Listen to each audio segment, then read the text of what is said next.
should be good.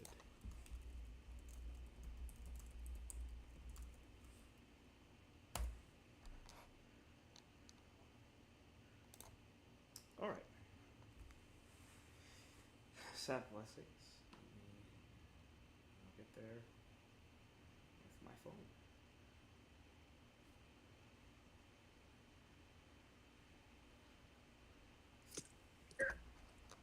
Alrighty, I'm gonna serve it with you. So, today we're continuing our reading and counsels on diet and foods. We are starting a new chapter this week. It is chapter 16. Chapter 16 in which we're starting. Right? And so, in the discussion today and what we'll be reading, chapter 16 is called Sanitarium, Dietary. So the Sanitarium, Dietary. So it's essentially how the diet is affecting the hospital. And we can still, or essentially what's like a hospital, right? We can learn the principles that can be established here and apply them even ourselves, right? When trying to help individuals who are sick. So, a sanitarium is an establishment for the medical treatment of individuals who are convalescing, meaning they're basically recovering their health over a long period of time, or for individuals who have a chronic illness, right? Kind of like a hospital. Not exactly the same thing, but it's kind of like a hospital, right? And so, with the sanitarium, there is a specific thought process in terms of the dietary that is to be had, right? Now, the principles are going to essentially be the same as the principles that we have for the establishment of health reform, right? But what you will notice as you read is there will be some differences that are not altogether too, maybe not too surprising or maybe not too shocking, but it's really about meeting people where they are at, right? So, Sanitarium, Dietary. And the first subsection is called Rational Care and Good Food. And so, Sister White says, institutions for the care of the sick are to be established, where those who are suffering from disease may be placed under the care of God-fearing medical missionaries and be treated without drugs. Now that is going to be a very important point, right? Because we know how hospitals are. Hospitals, they're essentially always using drugs to take care of the sick and the individuals who come in, right?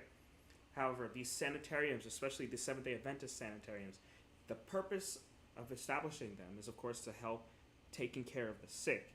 But it is taking care of the sick without the use of prescribing drugs or without the use of treating them with drugs, right? So it's a learning that how to do this properly, right?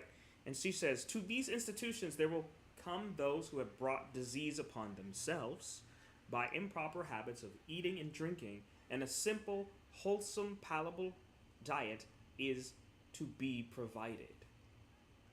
There is to be no starvation diet. Wholesome articles of food are to be combined in such a way to make appetizing dishes.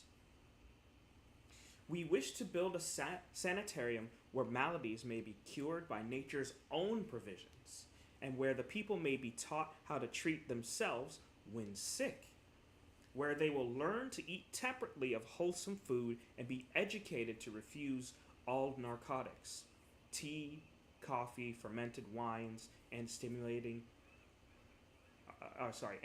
of all kinds, and to discard the flesh of dead animals, right? So, not only are they meant to be centers in which individuals come to receive treatment, but individuals are also meant to be taught how to treat themselves, right? How to deal with these situations themselves instead of being forced to be put in a position where you must go to someone else's aid to be able to get help.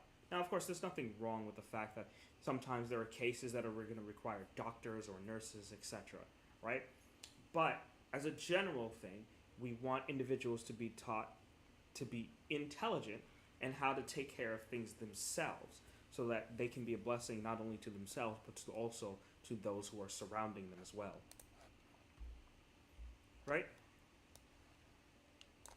So after establishing essentially kind of the purpose, what we get to now is the responsibility of the physicians, dietitians, and nurses. Right? So, it is the duty of the physician to see that wholesome food is provided, and it should be prepared in a way that will not create disturbances in the human organism. Right? Now, of course, when it comes to individuals being healed, right, there are many things that can be taken into consideration that should be considered, right? But the general thing, right, everyone is going to be eating, right? Not everyone who comes to you can get, at least physical exercise or a degree of physical exercise that would be needed right at first, right? Is that certain things must change first before some people could even be able to get up to have a decent amount of physical exercise, right? And so one of the main duties, something that essentially everyone is going to be doing unless they're fasting for a period of time for whatever reason, right, is that wholesome food is to be provided, right? Of course, we're doing a study on councils on diet and foods. It's the main focus, right? But it is one of the most important points because it is that which the body is built up with, and that is true whether you are healthy or whether you are sick. And therefore, if you have been, when you were healthier, if you were eating foods that were making you, that eventually brought you to the point where you became ill, it's very necessary to get to the point that you need to eat things that help you become healthy, right? Physicians, she says, should watch unto prayer, realizing that they stand in a position of great responsibility. They should prescribe for their patients the food best suited for them, case by case basis, right? This food should be prepared by one who realizes that he occupies a most important position, inasmuch as good food is required to make good blood, right? So when we think of the physician's duty, right, and how it is the duty of the physician to help nurse these individuals back to health, this helps us to think of Christ, right? Because the position that Christ took and that he takes for us, right, is that he provides for us not just the health of the body, but health of the soul as well. And so individuals who are working in this profession can see how their profession is relating to Jesus. They can make comparisons. They can see the lessons that he taught. They are to learn of him so that they may be a blessing as he was when he walked this earth, right? So continuing, she says, an important part of the nurse's duty is the care of the patient's diet. The patient should not be allowed to suffer or become unduly weakened through lack of nourishment, nor should the enfeebled digestive powers be overtaxed. Care should be taken so to prepare and serve the food that will be palatable. The wise judgment should be used in adapting it to the patient's needs, both in quantity and quality. Right? And so there is wisdom that is meant to be used, of course, as she's pointing out here, when you're adapting things to a patient's needs. Right? And so not all too different than when we all come to health reform, right? There are certain things that some people like and there are certain things that some people don't like. And it's easy for us to, navigate through certain things to adapt the diet to ourselves to some degree, right? For example, we understand that it's meant to be a plant-based diet, of course, right? So we don't take the position that you have to eat something that you completely despise or something like that, right? And so both in quantity and quality, it has to be, again, it's the same principle for when we come to health reform. It has to be adapted according to our needs, based on the quantity and quality of the food.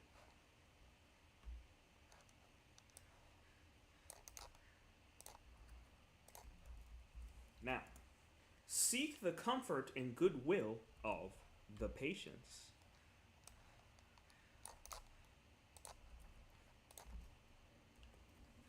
The patients are to be provided with an abundance of wholesome, palatable food, prepared and served in so appetizing a way that they will have no temptation to desire flesh meat.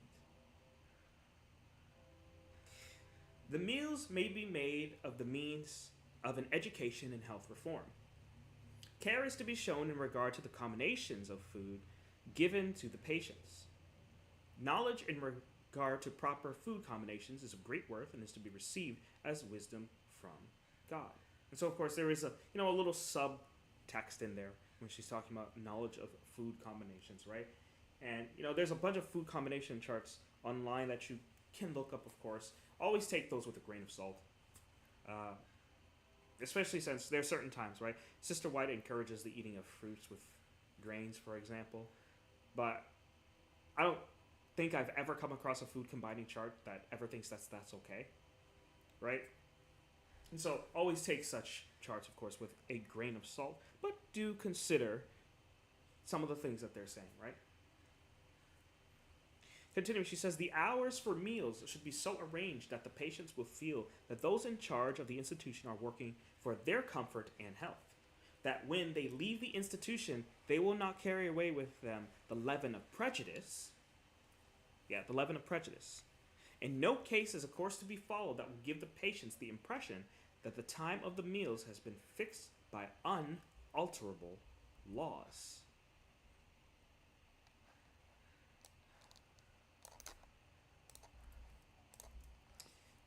Continuing, she says, if after dispensing with a third meal in the sanitarium, you see by the results that this is keeping people away from the institution, your duty is plain.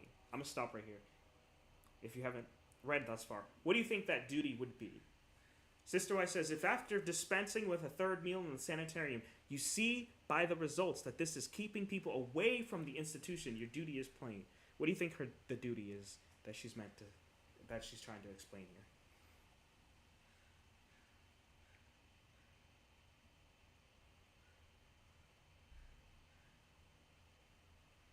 Any thoughts?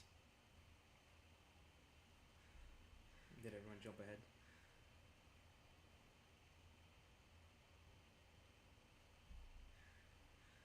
She says, if after dispensing with a third meal in the sanitarium, you see by the results that this is keeping people away from the institution, your duty is plain. What do you think that duty is?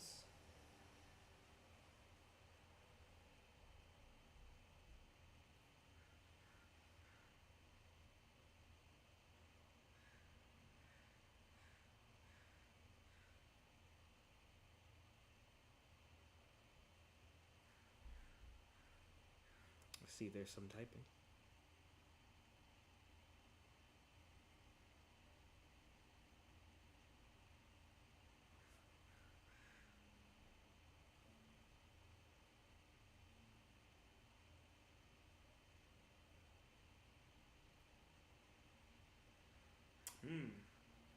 Adjust the number of meals to each person or patient.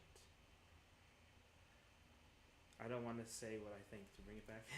He's afraid to say, bring the third meal back. He's afraid to say, bring the third meal back. That's okay. That's why, of course, we're learning, right? To answer that question, if it is keeping people away from the institution, that means they no longer need it. That is one thing. If it keeps people away from the institution, it means that they avoid it. Then perhaps the duty is to understand why and perhaps adjust the protocol for the betterment of the patient. So in continuing reading, Sister White says, we must remember that while there are some who are better for eating only 2 meals, there are others who eat lightly at each meal and who feel that they need something in the evening. Food enough is to be eaten to give strength to sinew and muscle. And we are to remember that it is from the food eaten that the mind gains strength. Part of the medical missionary work is that of our sanitarium workers, are to do, is to show the value of wholesome food. It is right that no tea, coffee, or flesh meat be served at our sanitariums. To many, this is a great change and a severe deprivation. To enforce other changes, such as a change in the number of meals a day, is likely in the cases of some, to do more harm than good.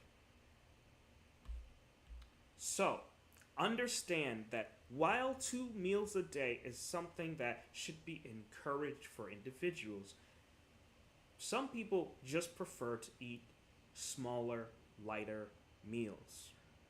So the idea with the sanitarium, for example, completely dispensing of the third meal.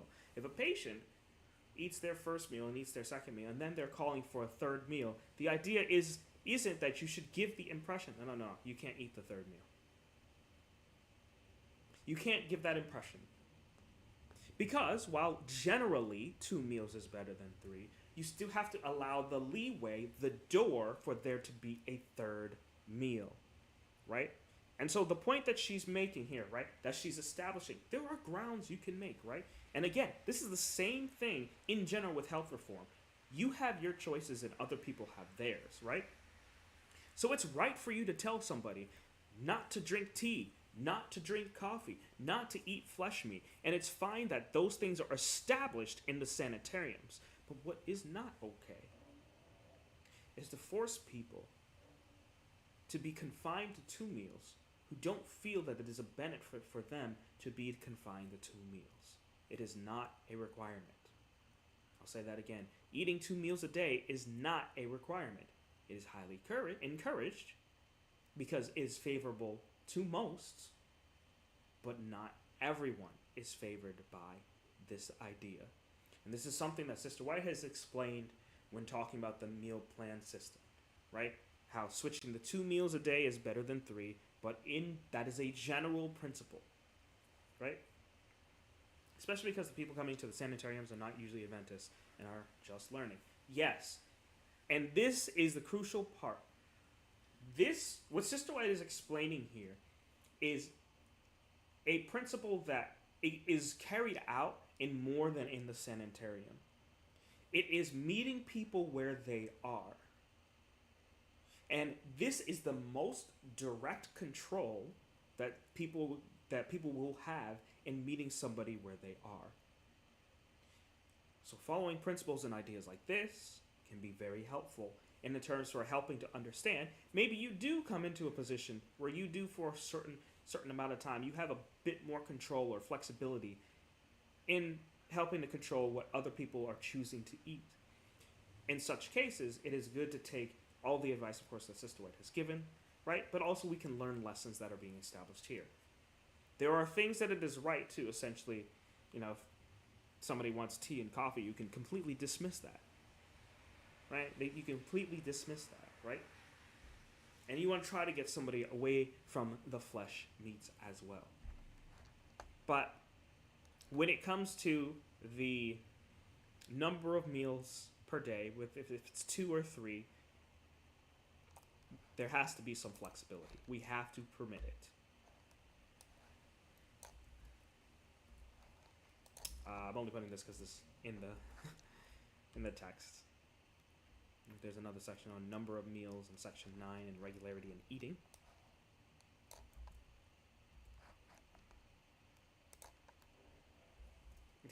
Tea and coffee.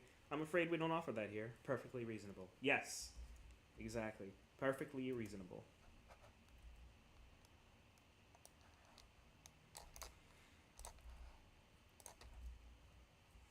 See, there's typing. Finish typing your point. But the next section is going to be require only necessary changes in habits and customs.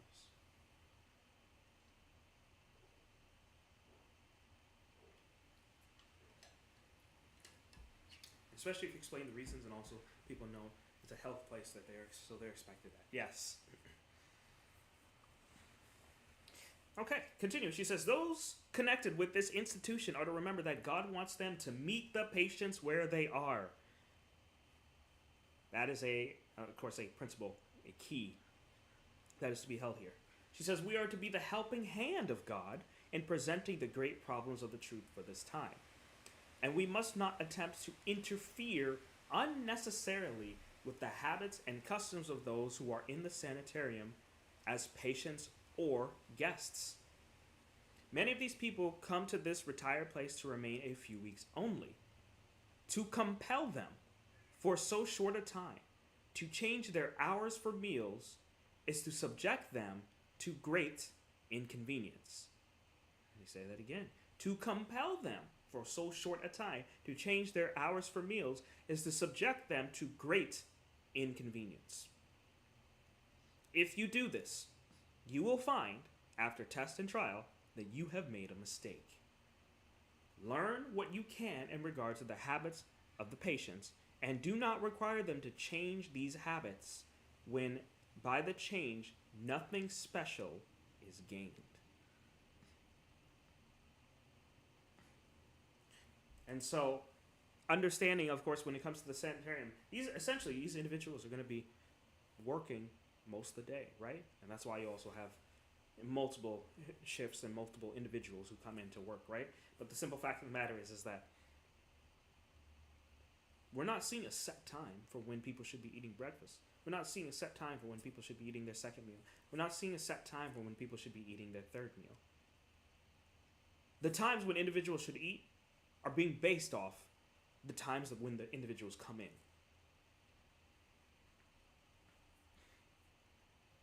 And the point necessary too, right? She says, do not require them to change these habits when by the change nothing special is gained. So that doesn't mean never ask for any changes, right? But that if any changes asked, it's something that's going to be essentially reasonable to them, right? It's not reasonable for somebody who eats, let's say, 9 and 4, or 9 and 3, right? 9 a.m., 3 p.m., to say, can you change your schedule to 7 a.m. and 2 p.m.? Because when they get back, they're just going to go back to doing what they were doing before, right? It's an inconvenience. There's no need to change their schedule like that, right?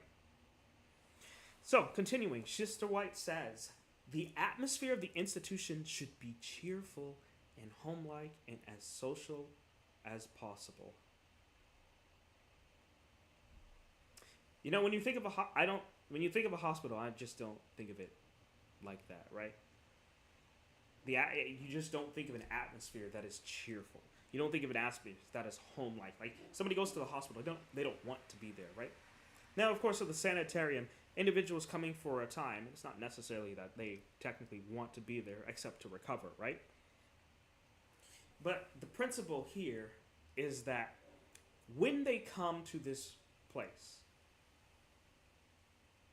let them feel some sense of cheeriness.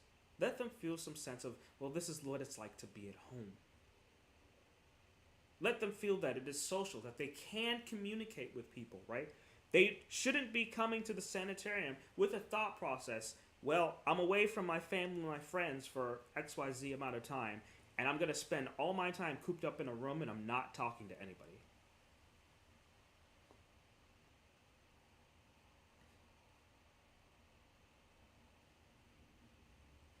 That's not the concept that it's meant to be. And that's showing how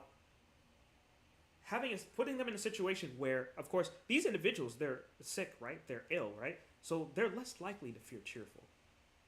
And so we have to understand that in a position in which they're being brought in, we should make them feel cheerful, right? We should try to be cheery. We should try to make them feel at home as possible. We should try to be social with them because they're entering into a position where they would not have had themselves in the first place. This is particularly useful counsel. Hospitals always feel like the constant triage, even when the need for triage has passed. You know? I'm just gonna real quick.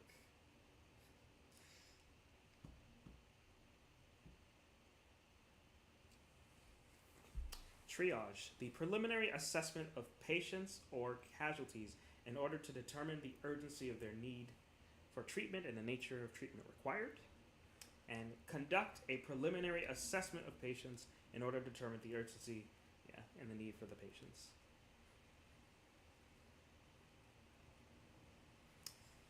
All right.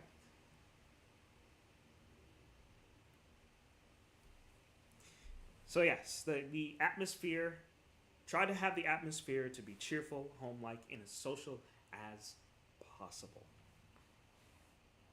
You're like sorting them based on emergencies and needs.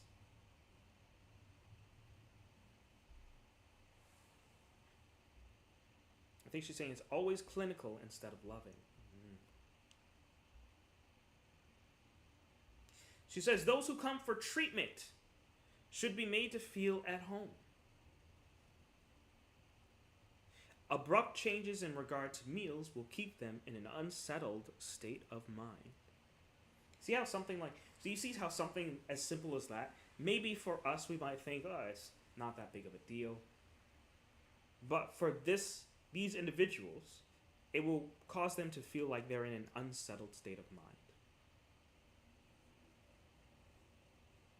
Feelings of discomfort will be the result of the interruption of their habits. Their minds will be disturbed, and this will bring about unnatural conditions by which they will be robbed of the blessings that they might otherwise obtain. When it is necessary to change their habits, do this so carefully and so pleasantly that they will look upon the change as a blessing rather than a discomfort. Look at it as a blessing rather than a discomfort.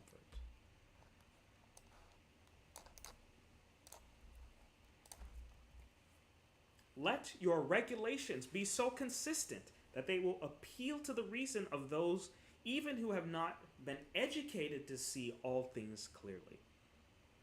As you strive to introduce the renovating, transforming principles of truth into the life practice of those who come to the sanitarium to gain improvement in health, let them see that no arbitrary exactions are laid on them.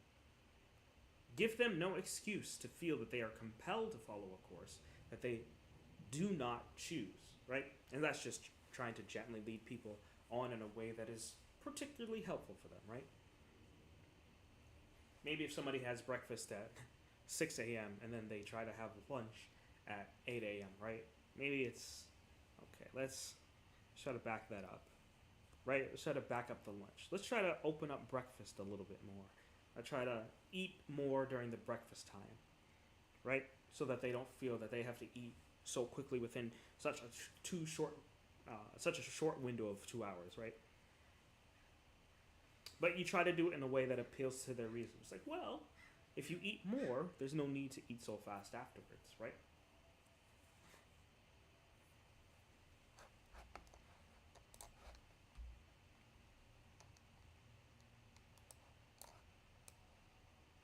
All right, next.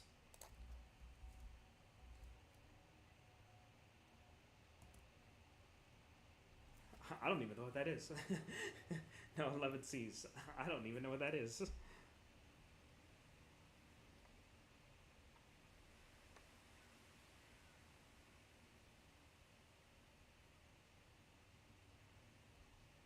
Make dietic changes gradually.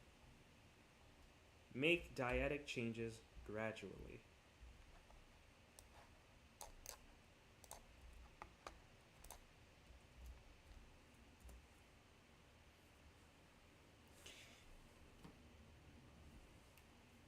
All right.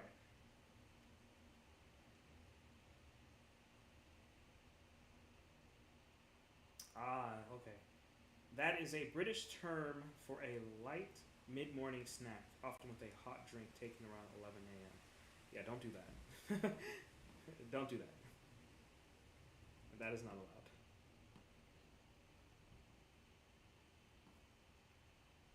Okay. So, make dietic changes gradually. Sister Rice says, in the night season, I was talking to you both. I had some things to say to you on the diet question. I was talking freely with you, telling you that you would have to make changes in your ideas in regard to the diet to be given to those who come to the sanitarium from the world. These have lived improperly on rich food. They are suffering as a result of indulgence of appetite.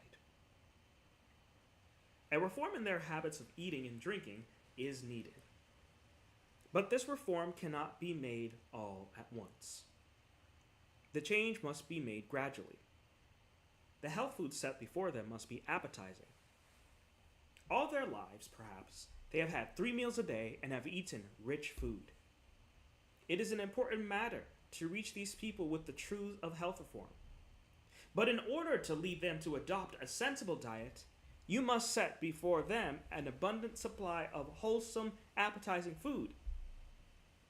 Changes must not be made so abruptly that they will turn from health reform instead of being led to it.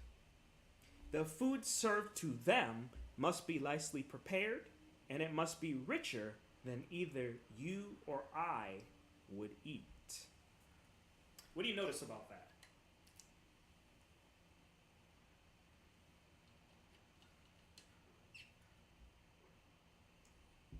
When you see the picture that she's trying to paint here, what is the image that we're getting from her statements here?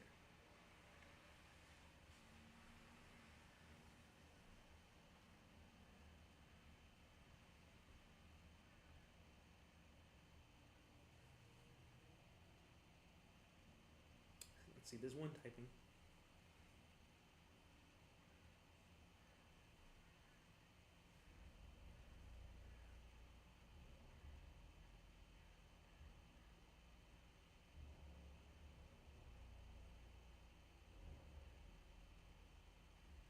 It is meeting people where they are and sharing the understanding that we would not eat it in that way. We feed those new to health reform. Right? At some point, that knowledge definitely will be necessary to give them, right? That the way I'm preparing this is not normally the way we would encourage this, right? But what we're also seeing with this, and I see Brother Will is typing, but what we're also seeing with this is she's also saying to set before them.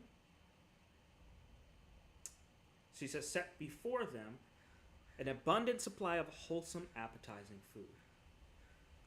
So what she's essentially saying is, look, you might provide a little bit more of this or a little bit more of that in the food, right? Maybe they come from very high salt diets, right? That doesn't mean you put as much salt as they would have put into their diet. And you cut down a bit. Maybe it'd be too salty for you and I, but for them, it'll be a nice tiny step back, right? So that they can stop eating so much salt, right? Like, it's good. Salt is good, right? But not too much of it. So withdrawing a bit of it, so it's okay. You're taking a tiny step back, right? Maybe the food they eat is really rich, maybe in a lot of sugar or in a lot of oil. And you go, okay, I'm not going to remove these entirely, right? But I'm going to pull back a little bit, right? Just draw it back just a little bit to a nice happy medium. Not exactly where you need to be, but enough that helps you to understand that this is better for you than what you have been doing. Wow. Brother says, I think they thought they had to be immediate and that they were zealous about it instead of taking them to the deep end. I missed something. I think they thought they had to be immediate and they were zealous about it instead of taking them to the deep end. I missed something in that. Do you mean that they were zealous about taking them to the right point?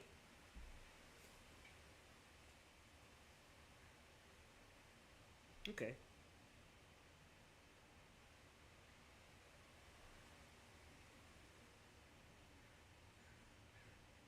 And so Sister White, the point that she's making here, or the point that I was trying to drive at is, look, she's still advocating for you to present them health foods, right?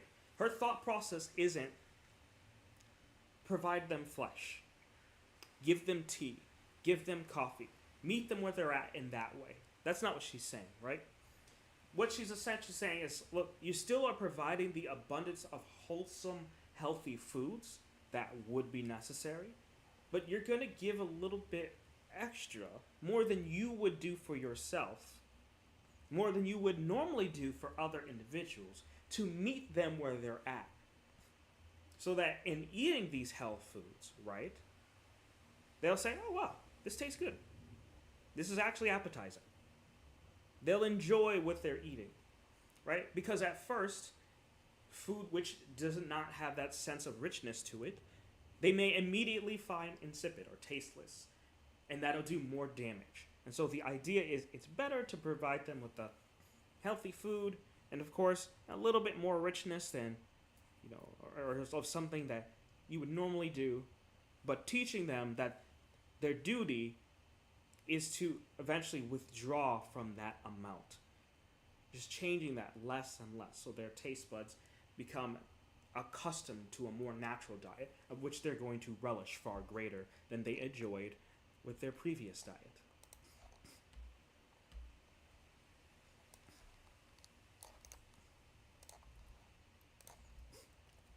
She says, I write this because I am sure that the Lord means you to have tact in meeting the people where they are, in their darkness and self-indulgence. As far as I am concerned personally, I am decidedly in favor of a plain, simple diet. But it will not be best to put worldly, self-indulgent patients on a diet so strict that they will be turned from health reform. When you think about this, when you meet Jesus, when we meet Christ, right? Does he tell us everything wrong with us right at the beginning?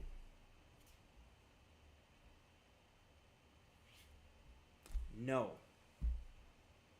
He can see every defect, right? And this is part of learning to mimic Christ, right? Which is why, again, these physicians, these nurses, etc., they're being put in a position that's very important in regards to preserving physical health, and thus it teaches the importance, even for them, in their minds, in a way that they can communicate it, right? The importance of doing things correctly when it comes to spiritual life, right? So and someone's used this example before, and I like this example, but it's like when you wake up at night, the first thing you do isn't to flip on your light, to let that bright light, get to your eyes. Because what do you immediately want to do? If somebody comes to wake you up, and you're in the darkness and they flip on the light, what happens when you wake up?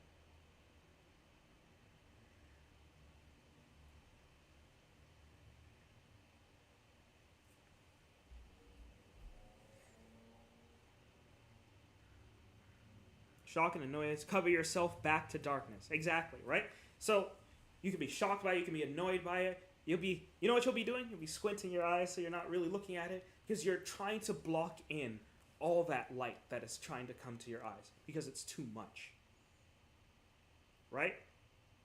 And so that same thought process when it comes to not just sharing the truth with individuals, you don't tell everybody everything at once. Right? There are individuals that can be hungry for the truth, and that's good. You still don't tell them everything at once. You still have to be able to tell them enough that gives them the ability to think, to digest what they've heard, give them time to think about it, etc., before we proceed to give them more. Right?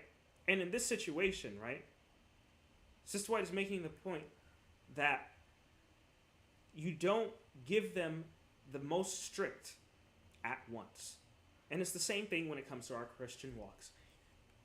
Not everything's perfect at once. There are things that we do that we don't know that are not the best, but the ignorance is being winked at that time. Certain things get revealed to us as time goes on. But usually it can be like a one thing or a certain amount of things that are new to us and that really they have a big change, and then other things begin to be added to that. Right? That's why we have the testimonies, for example, right? So, she says, but it will not be best to put to worldly, self-indulgent patients on a diet so strict that they will be turned from health reform. Right? Putting them on the strict diet, she says of that, she says, this will not convince them of the need to change in their habits of eating and drinking. Tell them the facts. Educate them to see the need of a plain, simple diet and make the changes gradually.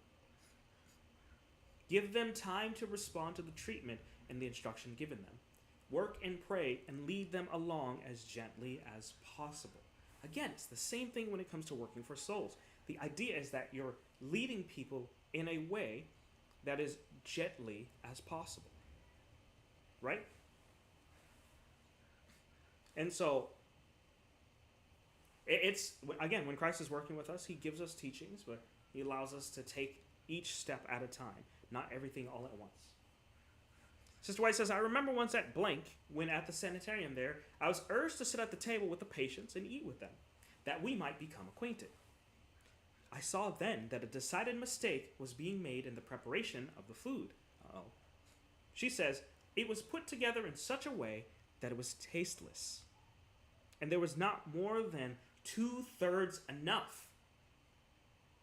Eat your own cooking and maybe you'll find out. She says, I found it impossible to make a meal that would satisfy my appetite. I tried to bring about a different order of things, and I think that matters were helped.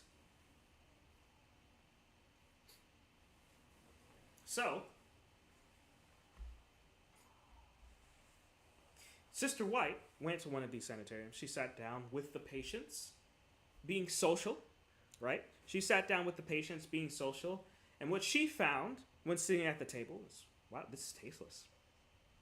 And so even for someone like her who had been in health reform, right? This is 1904 when she's writing this, right? She had been in health reform for some amount of time. And having been in health reform for some amount of time, even she's eating this food and she's going, this is not right. Right? And so this shows how it is important when putting together meals for individuals. One, you need a good cook. But two, we have to understand being a good cook, being a good cook does not mean that you just take vegetables and you throw them in water and that's it. That doesn't make you a good cook. Right? The idea of taking vegetables and just throw them in boiling water and then that's it, that doesn't make you a good cook.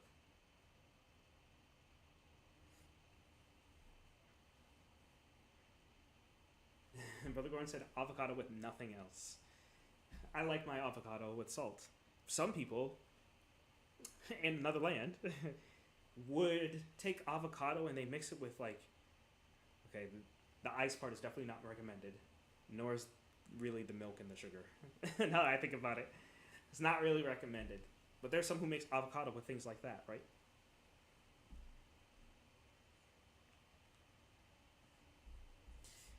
But it's essentially, right, that combinations of certain things can help make food that is not tasteless, right? Or combinations of certain things, right? Adding a little lemon to certain things makes it taste better. Many who have had an abrupt diet change after medical treatment revert because of the tasteless rabbit food. That reminds me of an individual who said that I eat like a bird, or that I ate bird food. Which is interesting because you think about it, it's like, yeah, but you eat it. So does that mean you eat bird food most of the time? And also human food being meat at other times?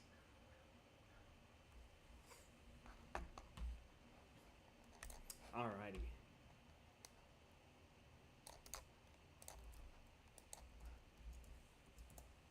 The next subsection is education to accompany reforms. Education to accompany reforms. And she says, in dealing with the patients in our sanitariums, we must reason from cause to effect. We must remember that the habits and practices of a lifetime cannot be changed in a moment. With an intelligent cook and abundant supply of wholesome food, reforms can be brought about that will work well. But it may take time to bring them about. A strenuous effort should not be made unless it is actually demanded. We must remember that food which would be appetizing to a health reformer might be very insipid to those who have been accustomed to highly seasoned food. Oh, so what's she saying? So are we to highly season the food that we bring to them? Is that what she's saying? Let's continue. She says lectures should be given explaining why reforms in diet are essential and showing that the use of highly seasoned food causes inflammation of the delicate lining of the digestive organs. Let it be shown why we as a people have changed our habits of eating and drinking. Show why we discard tobacco and all intoxicating liquor. Lay down the principles of health reform clearly and plainly, And with this, let there be placed on the table an abundance of wholesome food, tastefully prepared. And the Lord will help you to make impressive the urgency of reform and will lead them to see that this reform is for their highest good. They will miss the highly seasoned food to which they have been accustomed, but an effort must be made to give them food that is so wholesome and so appetizing that they will cease to miss the unwholesome dishes. Show them that the treatment given them will not benefit them unless they make the needed change in their habits of eating and drinking. Right? So what did she say there when it comes to the highly seasoned food? Did she say it was a good idea? Did she say to meet them where they're at with the highly seasoned food and give them that? Is that what she said?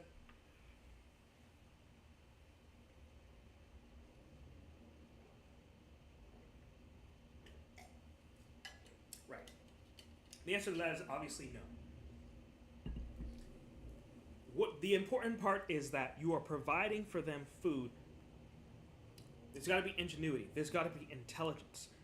You got to have an intelligent cook that knows what they're doing, that knows how to make this dish of simplicity taste extremely good. So that they can take this dish of simplicity that which tastes extremely good, leave them baffled. You're like, wow, I didn't know such and such could taste so good, right? Numbers 11, verse 6 is quoted. We remember the fish which we did eat in Egypt freely, the cucumbers and the melons, the leeks and the onions and the garlic. And now as our soul dried away, there was nothing at all beside this manna before our eyes. Right? So some individuals, they're going to miss the food that they were eating beforehand, right? But the point is that Sister White is making is that prepare food for them that is made in such a way that they will not have that desire, right? Which, again, like I was saying, right? You have to have an intelligent cook at that point. You've got to have somebody who's preparing their best dishes, their best work. And they've got to be able to do their best work consistently for these patients. Right? You have to have somebody with ingenuity, somebody who knows what kinds of things can be mixed together, what kinds of things shouldn't be mixed together, how you should so prepare this or how you should so prepare that, so that the meals are not insipid, so that they're not tasteless. Right? That point is to be understood. With that, it makes it so much easier to change from the diet they were eating before to a plant-based diet, right? Because what will eventually end up happening is as they're recovering, the thought process is going to be like, how did you make that meal? I want to know how to make that. I've never had such a dish like that before in my life. How did you make that? What? You're kidding me? There's no cinnamon? What? There's no ginger? How did you do this? How did you make this meal? Right? It has to appeal to them.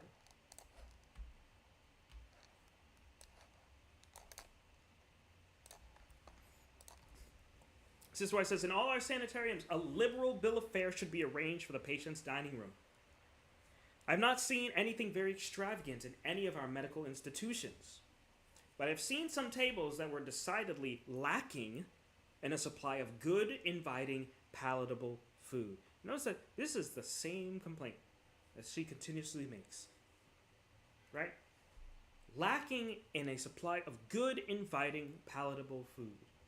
Health reform is not taking a bunch of vegetables and throwing them in water and calling it a day. That is not health reform. Continuing, she says, often patients at such institutions, after remaining for a while, have decided that they were paying a large sum for room, board, and treatment without receiving much in return and have therefore left. Of course, complaints greatly to the discredit of the institution were soon in circulation. Because it matters. Because it matters. You might be able to hear the wind. It matters greatly. You must supply good food. That is good quality food. It must be inviting the appetite. It must be palatable. It must taste good. That's why the thought process, like I said, you're going to have somebody who is preparing their best dishes. They are preparing their best dishes. Uh-oh. I don't even know how that happened.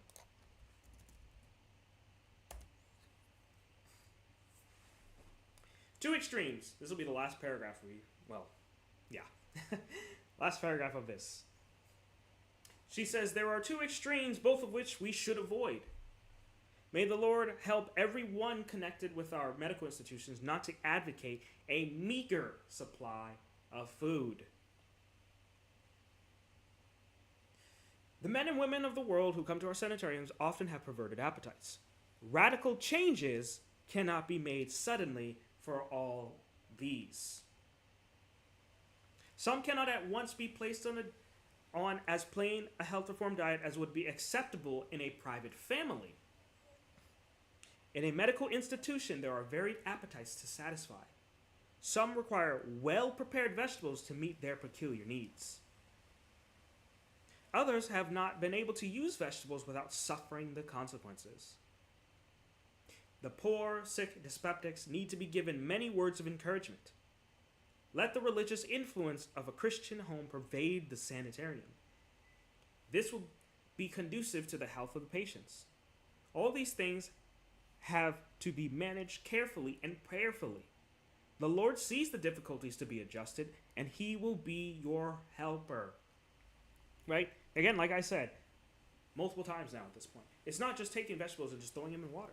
There's more that is to be done with that, right? If somebody came to me and they go, Sean, I heard you like kale, because I do. And then they put the kale, or they just put the kale in the salad and try to feed it to me, I'm not eating it. Or I can't eat it, I should say. Because eating raw kale tears me up. I actually can't do it. I cannot eat raw kale. My body completely rejects it. Completely rejects it. Right? But some people like kale, right? They like it in its raw form. Maybe they'll take it and they'll blend it, right? I do not like that kind of thing, right? And especially when I make kale, it's boiled for quite some time. And it's not boiled in just water, right?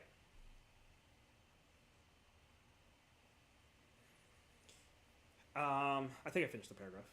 Yeah, I finished the paragraph, right? But yeah, so it is important, again, it's the idea of learning to be a good cook. And it's not just learning to be a good cook for yourself, but it's learning to be a good cook for the benefit of others. That way, let's say you get into a situation where you're at work. Maybe you cook a bit of food, right? And somebody at work sees what you're having. Oh, like what is that? Maybe you could offer, would you like to taste it? Right? Just doing something that would give them an ability to taste something that is more on lines of health reform, that would be able to shock them. Like, wow, this is, just this thing? Or this is just these things? Where's your meat? I could eat like this all the time if my food tasted this good. Or if I knew that food tasted this good. Right? Again, it boils down to people's preferences and things that they like. Right? I've explained, I might have brought this up before. When I was younger, I've always understood that apples are meant to be healthy. But some of the apples that used to be bought were just not tasty to me. And I don't think I've ever bought them on my own, ever, after coming to health reform. Because even some forms of apples are not the most tasteful to me. Alright. Now, I'm going to give some questions. Any thoughts? Anybody want to say anything first? We're going to do some questions, not a lot.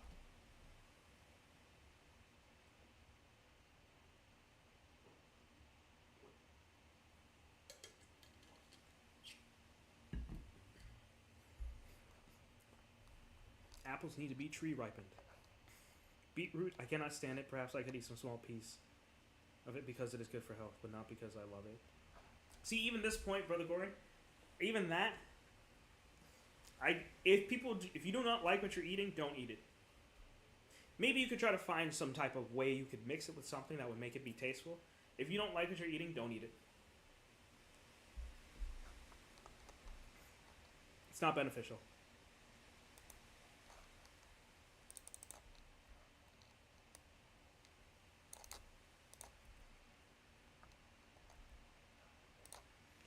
Alrighty. So, this question is going to be interesting. Boiling boiling vegetables in water forever seems to be the norm in England. Huh. First question. Ellen White stated that the sick in sanitariums will learn to eat temperately of wholesome food and to be educated to refuse all narcotics, tea, coffee, fermented wines, and stimulants of all kind, and to discard with the flesh of dead animals. What, therefore, are examples of stimulants?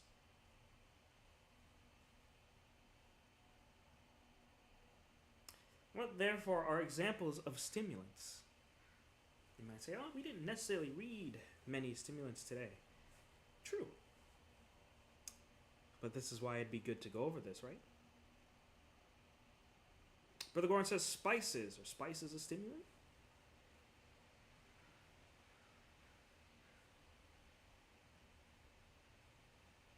See, there's more typing.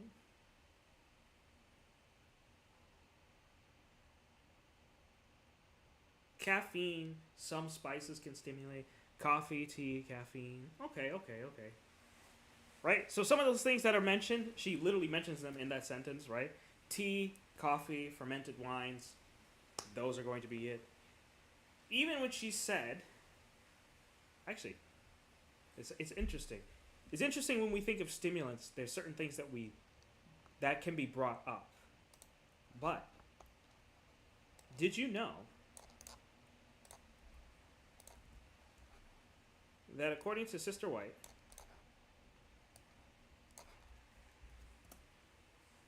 butter and meat stimulate? So you're not wrong in saying the spices, you're not wrong in saying the caffeine, you're not wrong in saying the coffee, etc., right? But in the Testimonies for the Church, Volume 2, Sister White actually says butter and meat stimulate. Right? So these are stimulating kinds of foods that should be done away with. Right? What else? This is from Manuscript 7, 1874.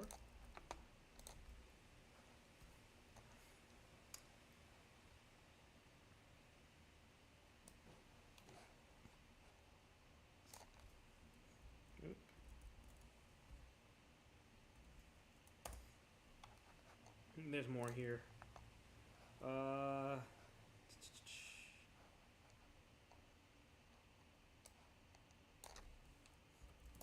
So butter and honey on bread is a no-no.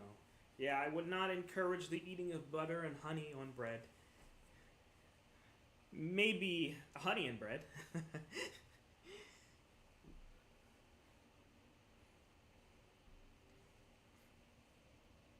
But Sister White, in Manuscript 7 in 1874, we read this. She says, then one of the most solemn addresses was given upon temperance. The subject was taken up from the table.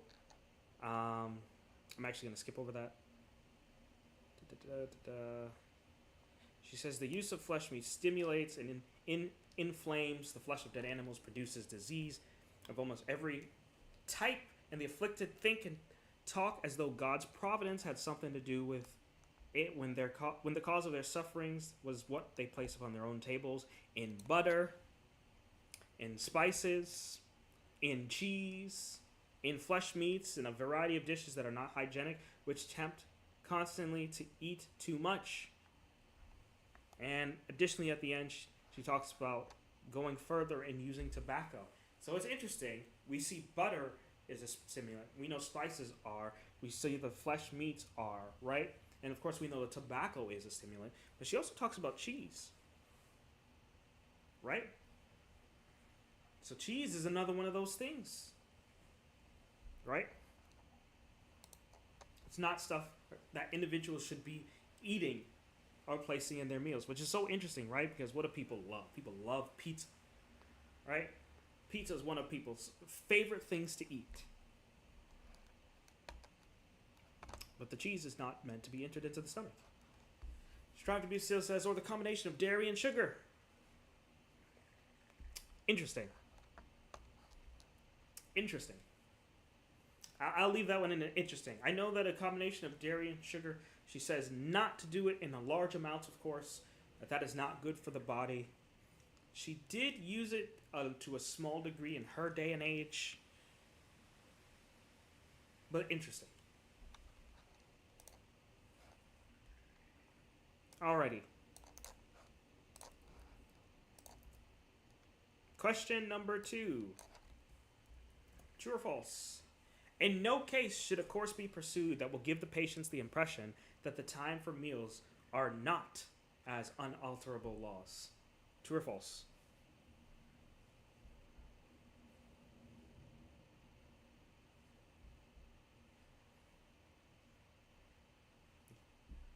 In no case should a course be pursued that will give the patients the impression that the time of meals are not as unalterable laws.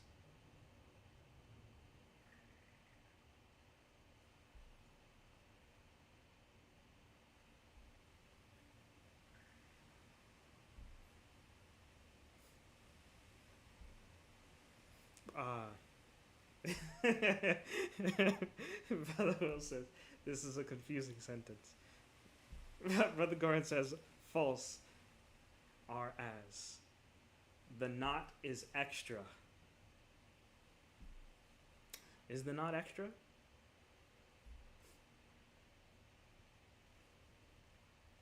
What are you guys thinking? It's an interesting wording.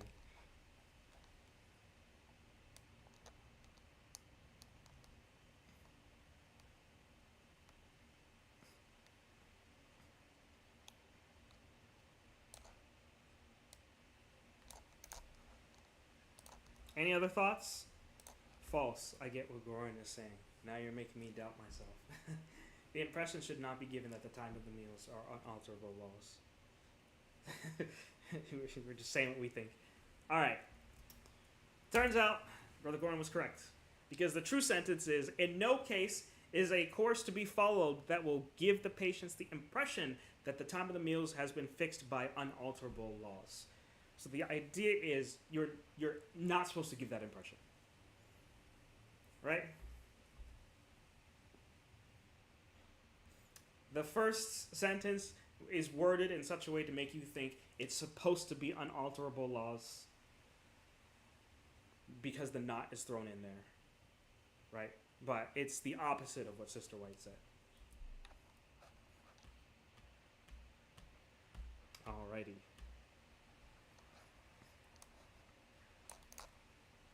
Third question. Only two more.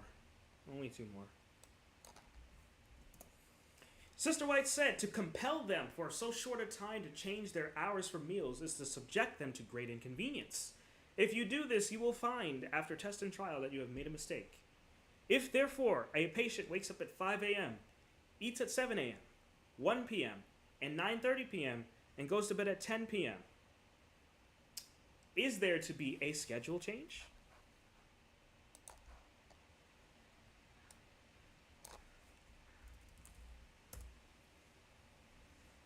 I see a yes. Anybody else?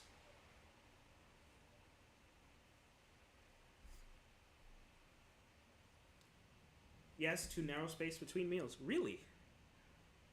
Yes, your last meal should be 5 hours from bedtime. You know, I'm gonna hold my peace. I'm gonna hold my peace for now.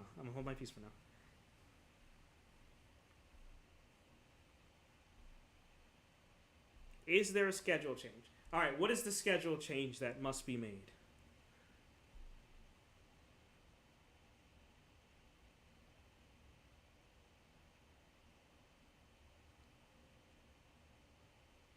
Patient goes to bed too soon after eating. Okay, thank you. Yes, that is the main point I wanted to narrow at, but because certain other things were said, I have to address it. So, someone said your last meal should be 5 hours from bedtime. Now, I must state, I have actually never seen Ellen White say that. Now, if someone could find the quote, if there is a quote like that, it'd be good to copy and paste and put in here. 30 minutes is too little. You are absolutely correct. You have read it. I would challenge you to find it.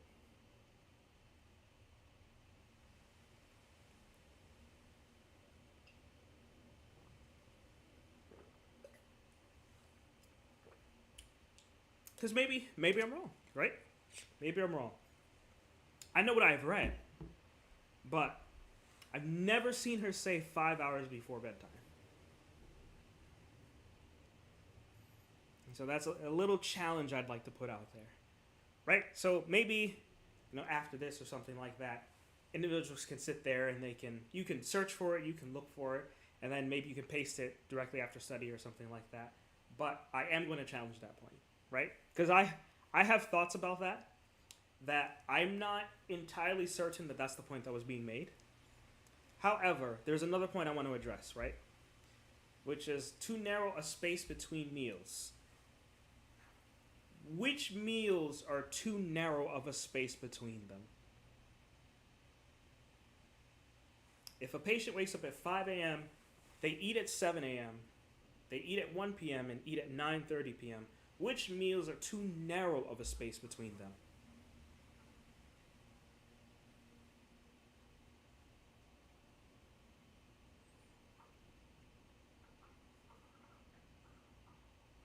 I think the meal times are fine. 6 hours between meals is good.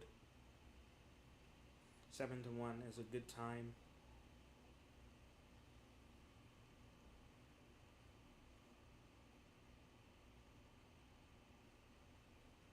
I guess 5 to 7 confused me. I reacted too soon. That's okay.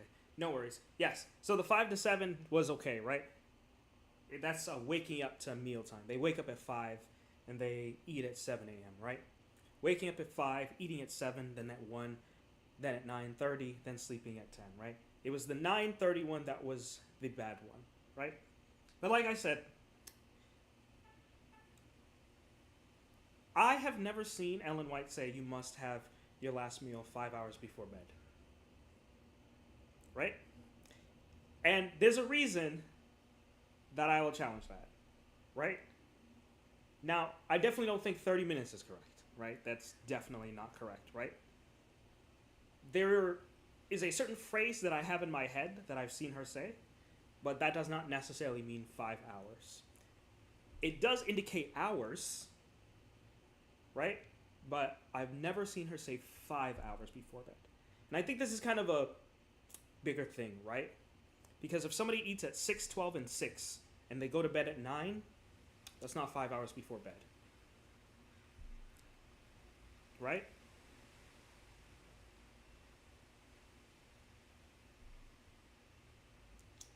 Who has done a 6, 12, 6 meal? I'm pretty sure one of the pioneers was bringing that up. 6, 12, 6. Right? I do not remember which pioneer it was. But that was something that was being brought up. But yes, so if you have seen a quote where she says that, I would say definitely bring that forward, right? But I've never seen her say that. And I think that is important for the last meal of the day. I think that's very important. There's a particular reason why we say 5 to 6 hours between meals and not necessarily 5 to 6 hours before bed.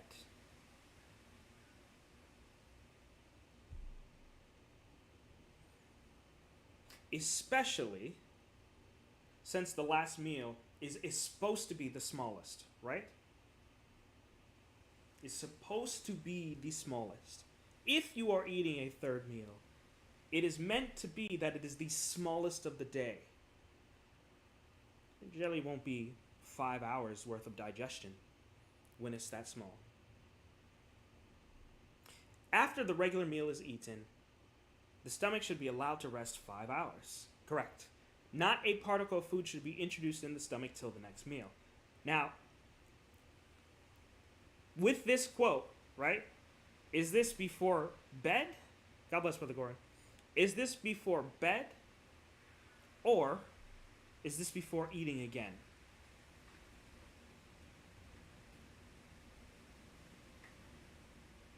Before eating again. Context. After the regular meal is eaten, the stomach should be allowed to rest for 5 hours. Not a particle of food should be introduced into the stomach till the next meal. In this interval, the stomach...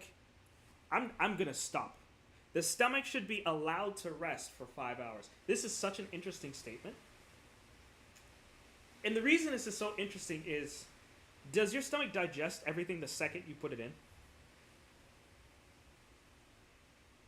No.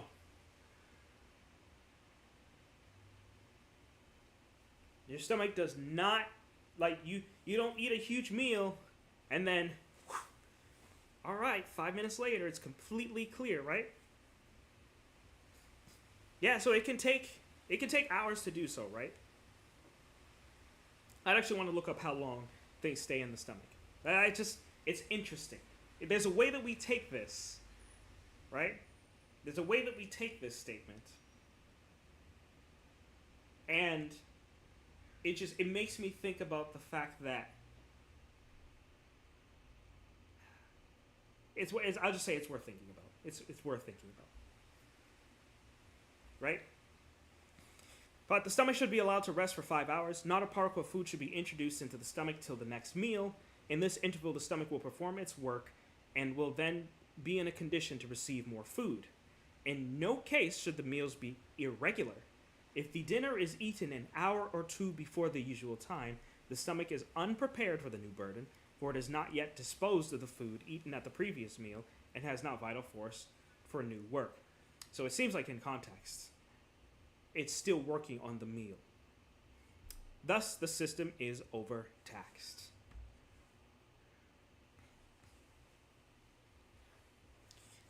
Will puts in the stomach when we lie down to rest should have all its work done that it may enjoy rest. Yes, as well as 3 other portions of the body. The work of the digestion should not be carried on through any period of the sleeping hours. Yes, correct. Right? So this point, when we lie down, the stomach should have all of its work done. Does that mean that no matter what you eat, it's going to take 5 hours?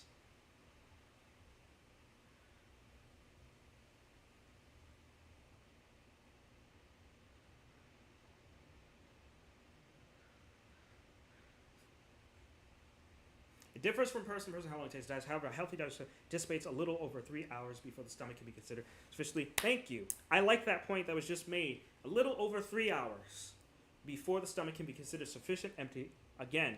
And this is when people were thinking about eating a full meal. Right? This is when we're thinking about eating a full meal.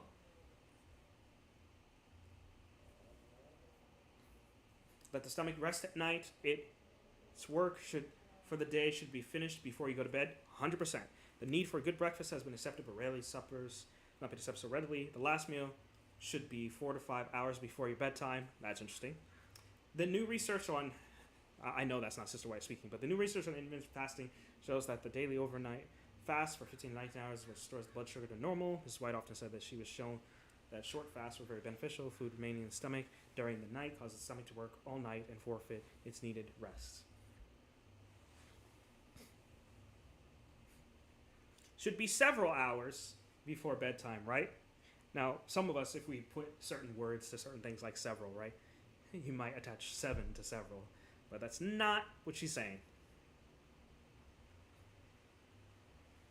But yes, I would find the exact quote, right? Because the indication is not, right, that every meal takes 5 hours to digest. Right? Not every meal takes 5 hours to digest. Right?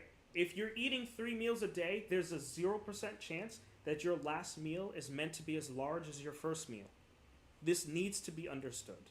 Right? This is why, when it comes to like 5 hours, that's not really the point that she's making.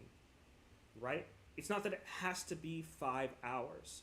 because it's objectively less than you would eat, means it takes objectively shorter amount of time for your stomach to stop its work.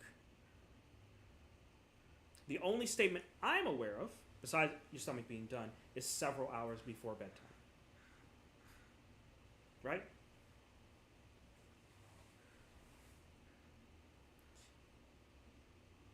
Now, I could see how 5 hours could work, right? Maybe somebody sat down and they had beans for dinner, right?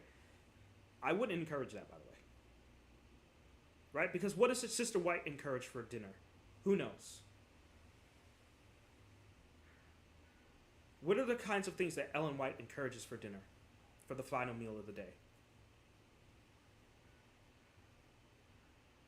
Fruit. There's one more thing. There's one more thing.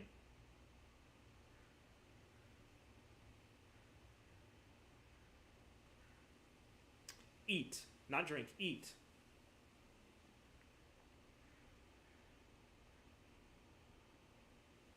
Grains. So like bread. Fruit and grains are the two things that would be encouraged for your final meal. And guess what? Especially of fruit. That is rapid digestion. That is rapid digestion. Now, if you only eat fruit at the final meal, let's say your final meal is 5 apples. Do you think you need 5 hours before you can go to bed after eating 5 apples?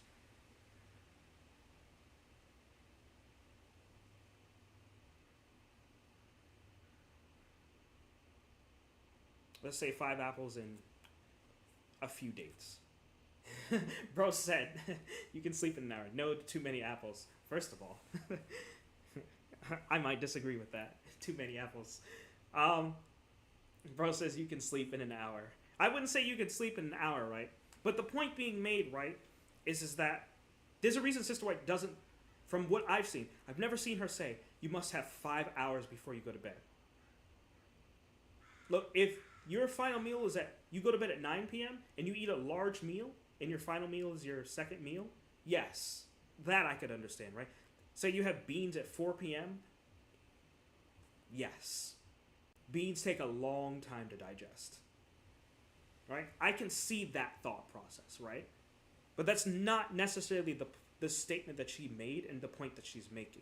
The point that she's making in principle is that the stomach should be done with its work. Whether that's 5 hours or whether that's 3 hours is dependent upon the number of meal that it is and the amount of food that is eaten.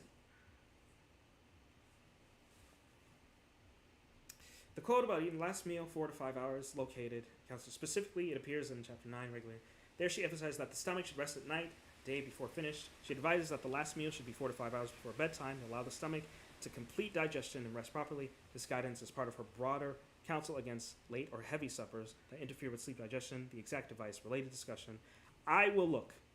I will give the look, right? I'll do it right now. I'll do it right now.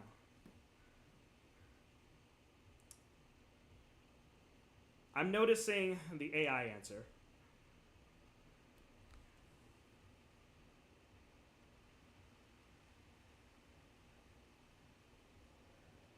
But I'm not seeing a quote. And when I type literally 4 to 5, that does not show up in E.G. Wright writings. Can you hear me?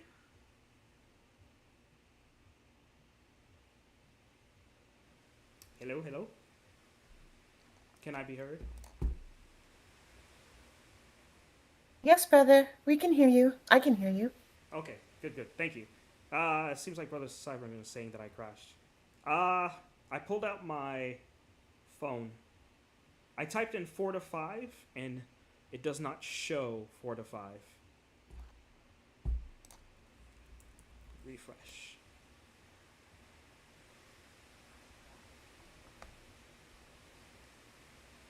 Chapter 9, Regulating and Eating. What is this? Counsels on Diets and Foods? The exact book that we're reading. Imagine that. All right. As I'm doing this,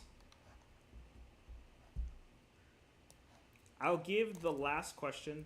We're going to close soon. A little caught up in the discussion here. Maybe I'm wrong. Maybe I missed something.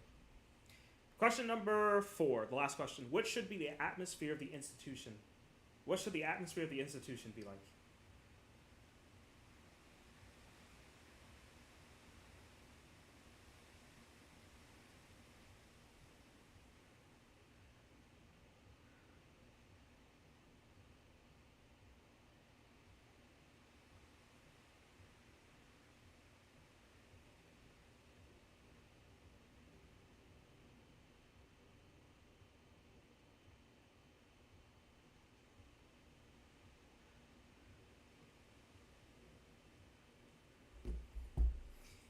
Like home. Okay, so that's one of those things, home-like. What else? What else did she say that it should be like?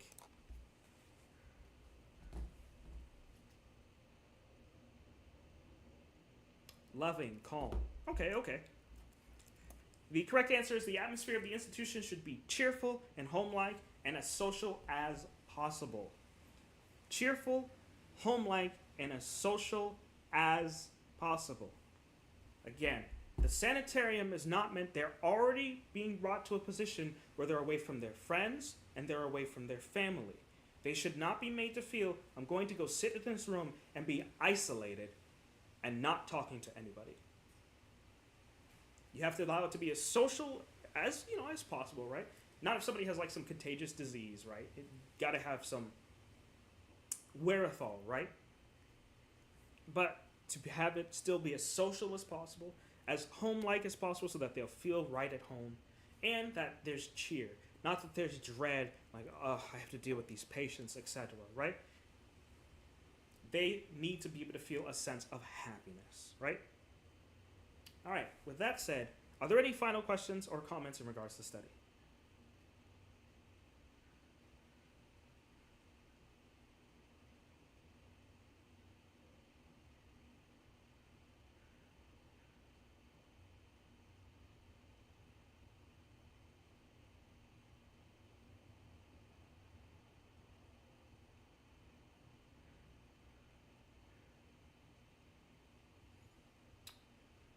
What's the number 4? I'll just do a search.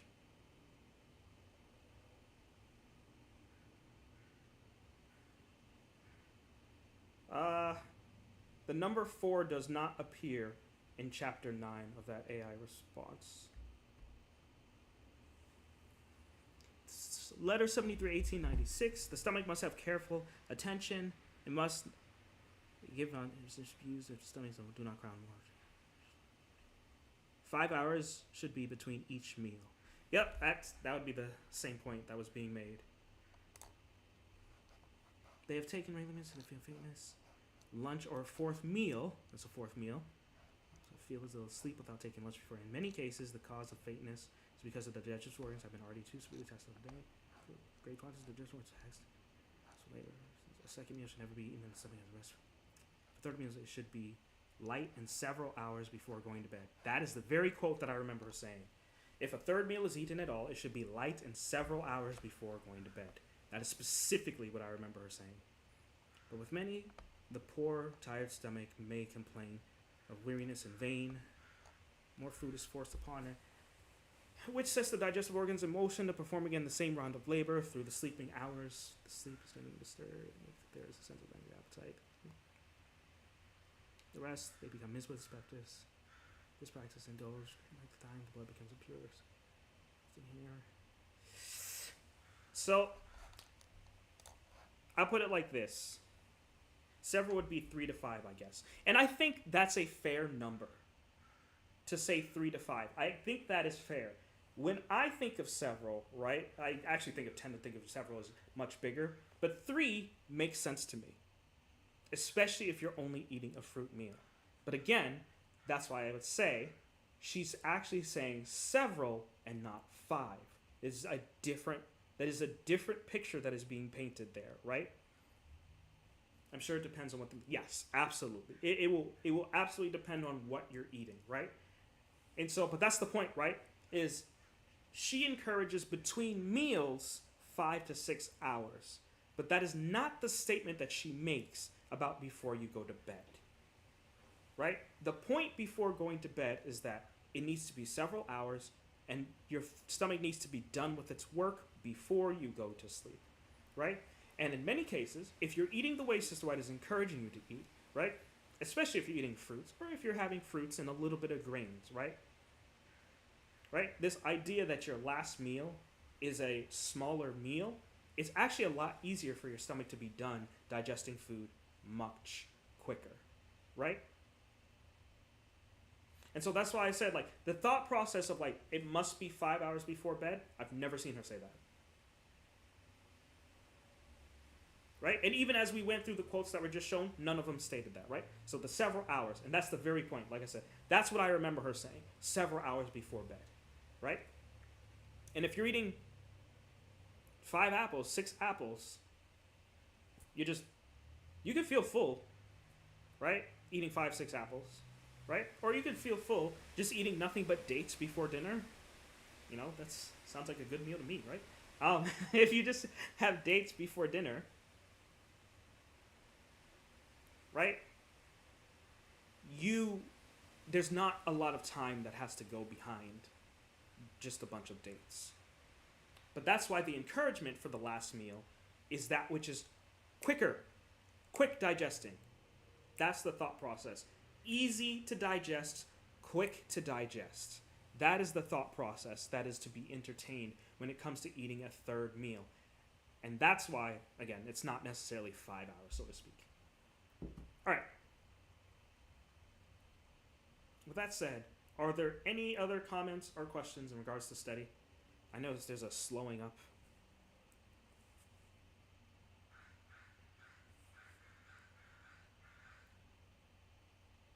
Especially if one has 100 pounds of dates, so we should eat them.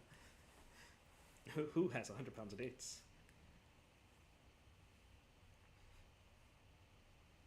I had 20. They're not all gone, but...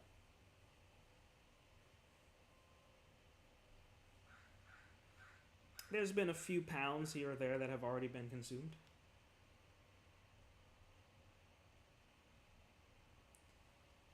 Can dates grow in the South? I know they can be grown in California. If they can be grown in, like, Florida, I don't know. Maybe.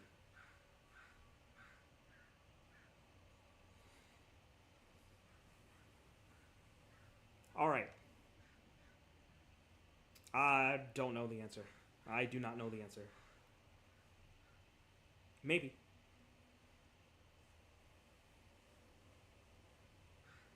All right. Anything else? And if not, you guys can put closing prayer request. We will close. Somehow we're still so much overtime. I literally. Anyways. All right. Well, let's close with prayer. If you can, please kneel so we can pray. Oh, see this typing. You can do your typing.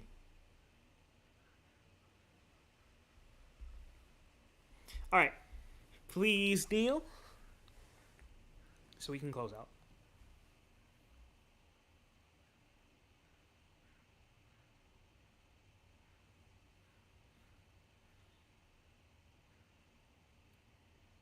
And please bow your hearts.